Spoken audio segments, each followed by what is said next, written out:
العيشة في الأرياف دي من أكبر الابتلاءات اللي ممكن يبتلي بها الإنسان. لو جربت إنك تندمج مع الناس مش هتسلم من الحوارات والفتن. لو جربت تفتح بيتك للكل هيبقى مقلب زبالة. ولو جربت تصاحب حد هيبقى حق مكتسب إنه يعرف عنك كل كبيرة وصغيرة ويحشر نفسه في أدق تفاصيلك. يا كده يا تكون وحش وخبيث ومغرور.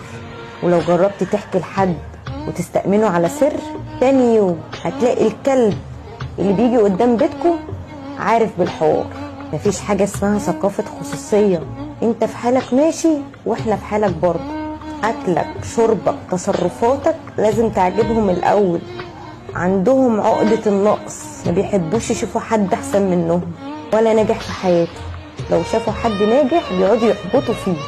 ولو قفلت الباب على نفسك تقول مغرور ومناخيره في السما وشايف نفسه، من الاخر مش تسلم منهم، مش هتعجب حد.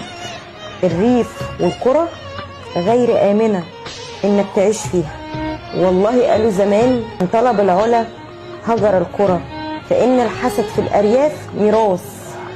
وافهم الكلام.